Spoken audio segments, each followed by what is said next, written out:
Hi,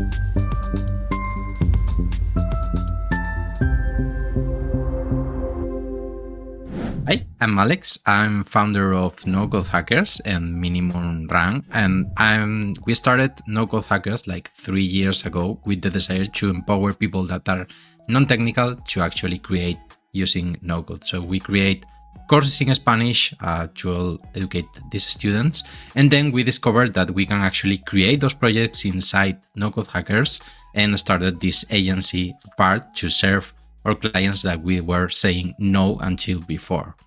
Our main tech stack is basically Webflow. We use a lot of Webflow for bigger project clients, Framer for smaller landing pages, definitely always Airtable coupled with Make to do the automations. And now we are starting to use a little bit more advanced tools inside our tech stack like WeWeb and Wiz that actually complement our projects that we are creating to actually elevate them a little bit further. What were the beginnings of your agency like, and why did you opt for no-code? This story commenced like 3-4 years ago with the pandemic. I was working at a bank in innovation, and suddenly I discovered that there was this whole ecosystem of tools that were perfect for me because I tried to learn development, was a disaster. Tried to learn HTML, CSS, but JavaScript was like out of my league. So I discovered tools like Airtable, and I use it on my daily job to create like CRMs of the startups that we were talking about. And just for everything, I use Airtable. Then I discovered Webflow, and I discovered that I could connect Webflow with Airtable via Zapier. So that was like my mind was blown. The possibilities were endless. I discovered at the time Babel and all these Adalo, Glide, no-code tools, and I was like, I love this thing. I love that there's a name for it that is no-code, but nobody's talking about this in Spanish. At the moment, MakerPad was just launching, and I thought there should be something like MakerPad, but in Spanish. So I launched like a really quick MVP, like a dirty landing page with some links and a small course, and got some traction. So I decided to invest on that idea. I continued creating the project. I was acquired by Minimum.run, which was the leading no-code agency here in Spain, and we continued developing the education part of the project, and discovered that we also could help clients with our expertise in no-code, and decided to launch officially. We call it Nocode Hackers Solutions, which is our agency of no-code, like in December of last year. And how about you? What were you doing before launching the agency? I was working as an innovation manager in a bank, and I decided to go full-time at Minimum first, and then only focusing in no-code hackers. So I've been doing this for like 3 years as a full-time job in the education part, and now as an agency also. How about any initial challenges you encountered with no-code? I mean, related to local market, industry, competition?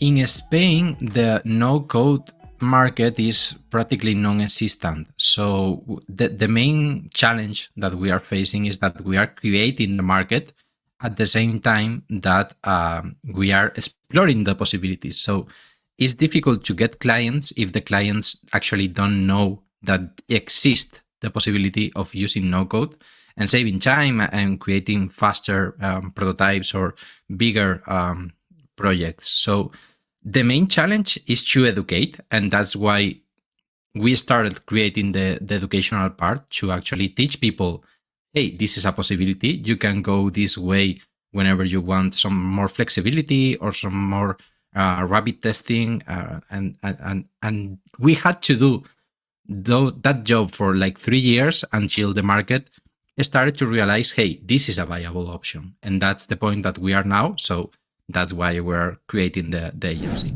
Can you describe any significant milestones or milestone you've reached so far?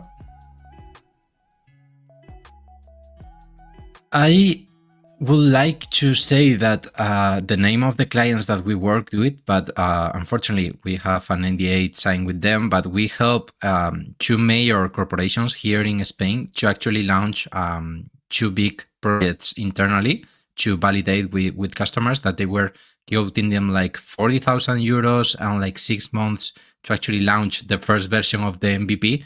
And we did it in like a week and for 8K. So that was great because we started to see that people could implement these kind of tools and they were getting like quicker results and actually better results than relying on technology. And we are launching right now a project in Mexico with another big corp here in Spain. And it's supporting like an incredible amount of users at the same time trying to book for an event, and we did it all with no code, better than people that did it with code. So that's our two milestones. I wish I could speak a little bit more about them, but yeah, really great. One of the projects that I actually think is best example of what we do for our clients is Todos Marketing, a community from like an influencer here in Spain about marketing, which she's called Iciar Ultra. She started the project like 2 years ago with code, okay, because he had like a friend that could actually develop the platform and was everything perfect. But mainly it was selling a community about marketing, with marketing courses, marketing content, and a marketing platform. At the moment was relying on like this custom front end and back end, and also the platform, the community was on Discord.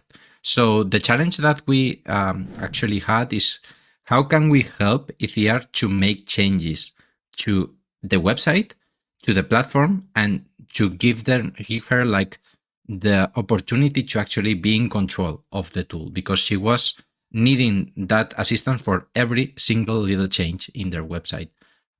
So we decided to enter with a more holistical point of view, and decided that the Discord part was working, so we should definitely keep that. But the problem that she was having was in the website and the subscription management. So we decided to rely on Webflow and Outseta because they make a great platform for managing subscriptions and memberships and gating content. That was a request of her, that she actually didn't have that feature in their own platform. So we migrated all the public information on the website. What's really simple. We migrated to Webflow using Relum for that, for the creating of the structure a little bit faster. And then we implemented Outseta for everything, basically, like the CRM, the automations, like the emails, like the analytics. Outseta is a really great tool for people that are trying to create this business and needs everything. But we ran into two main issues. The first one is the invoices, because it's like a US-based company, so invoices in Spain are different, and tax collecting in Spain is quite a challenge. So we actually had to speak directly with Job, so we could like implement this new feature inside of Zeta to handle the tax here in Spain. And that was like a major break, or I mean, if we couldn't have done that, the project will go away, because that's like a mandatory requirement here in Spain.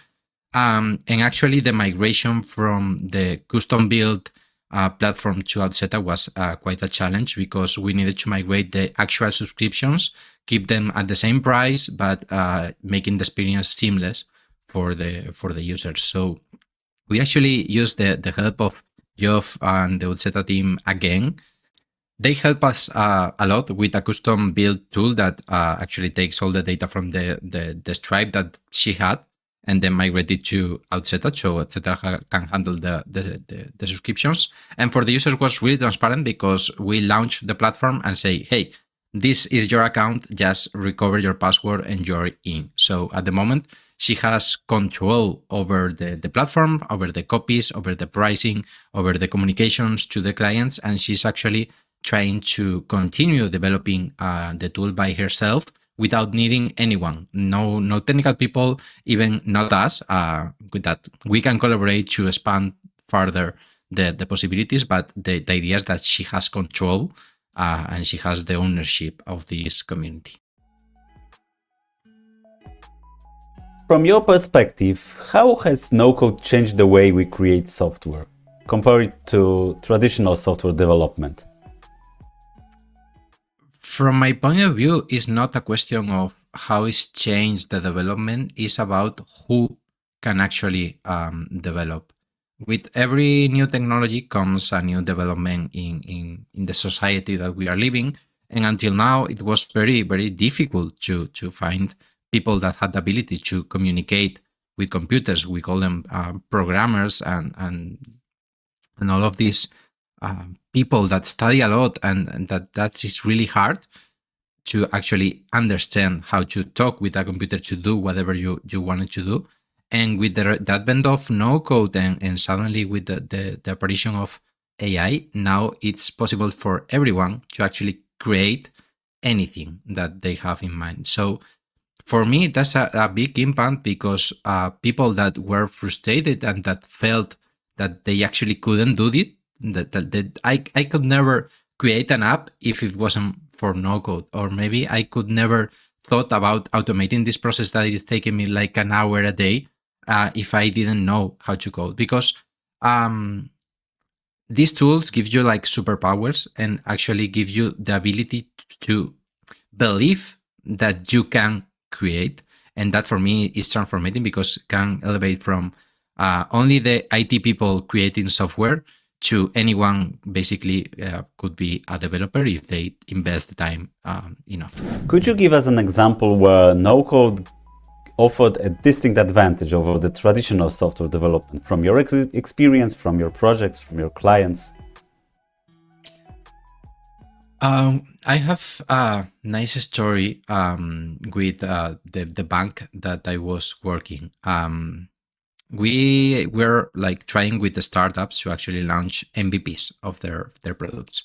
And for like a simple, really simple experiment, like launching a landing page to impact like several clients via mail, we took like 9 months to actually develop all the website. And it was not because it was a difficult landing page or something like that. It was up for all the processes to actually approve the provider and then the internal policies, and it was a nightmare.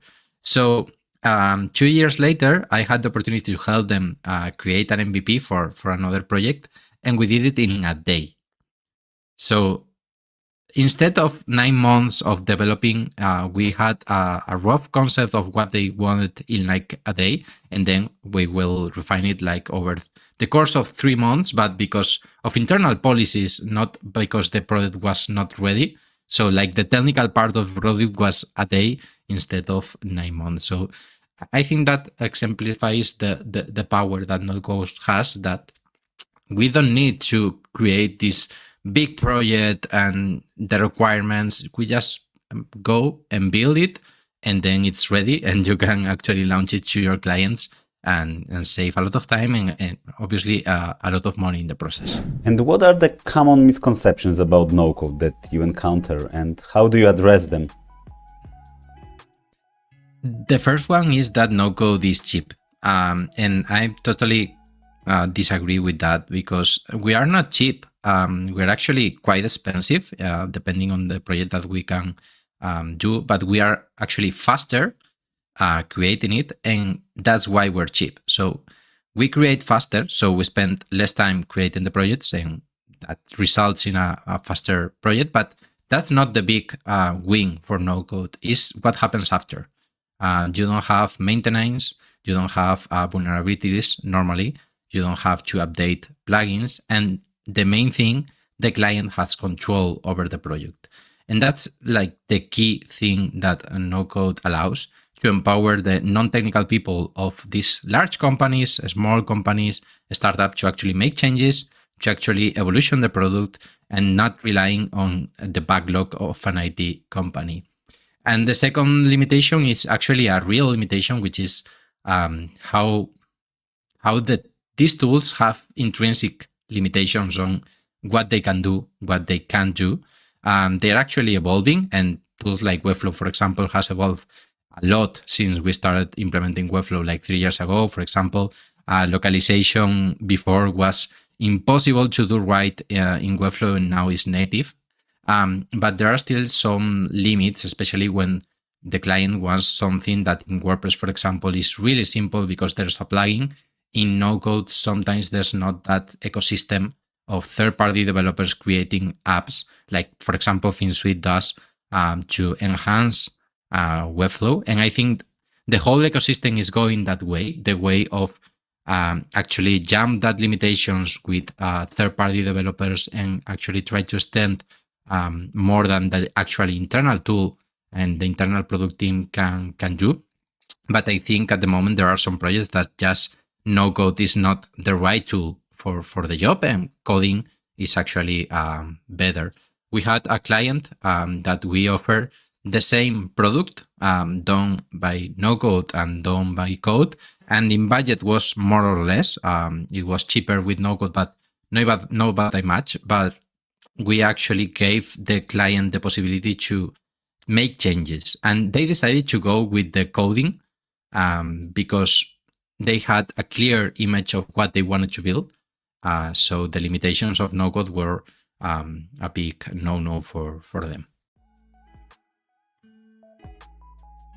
What are your predictions for the future of no-code development in the upcoming years? Any trends, upcoming technologies that you are excited about? I actually see that no code is just starting to boom.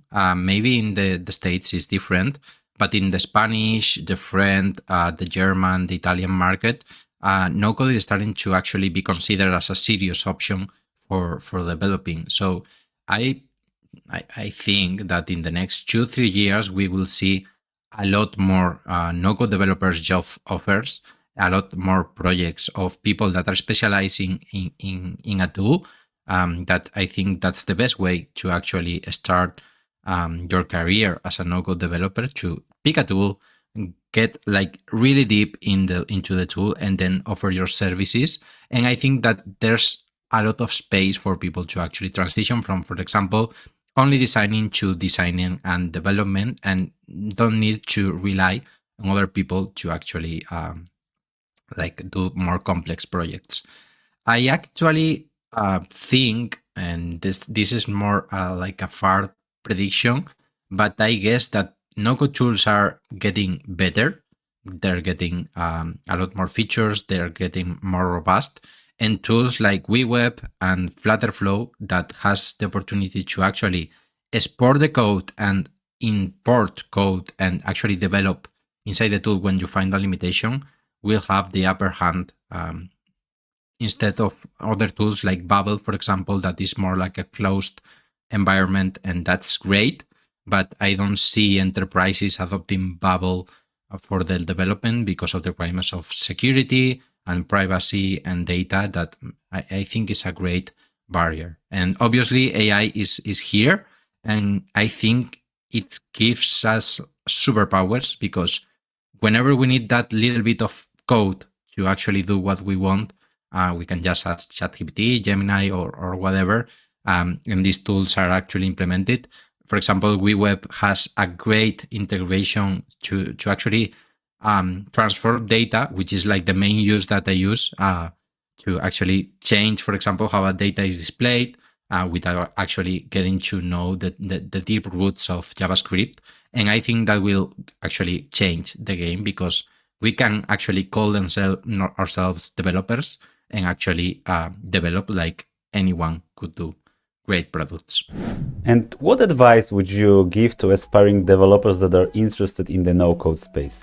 Give one piece of advice why they should start with no-code and one reason why they shouldn't. I actually think that everyone should actually start with no-code because knowing the tools actually enhances your cognition about when you can use it. So taking a little time in learning tools like Zapier, maybe like Framer, that are like easy to start with the tools and to actually get results soon, can actually help you to identify in your day-to-day or in your job opportunities to actually create faster, quicker, and you feel a little bit better because you are able to do that without relying in anyone. I wouldn't recommend for people to actually jump in this wagon if they don't wanna deal with like the limitations and the problems that maybe someone that comes with a background of coding and it's used to like creating everything that they want and there's no limitations and I can configure everything by myself.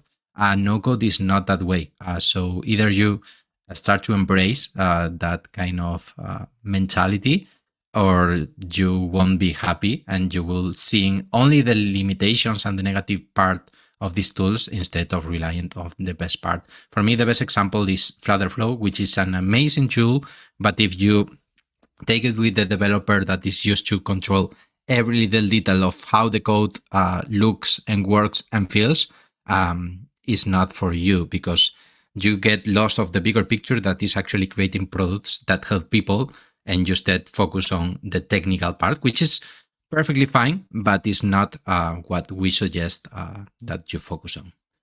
I mean, people shouldn't go with no code if they're not willing to invest the time that it takes to learn, because it's easy to start but difficult to master, and you will find limitations. There's wonderful communities that can help you, but you have to invest the time in these tools to actually get to know them and to actually start creating. You're not gonna start learning WeWeb or Babel and in a week you will be creating this huge SaaS.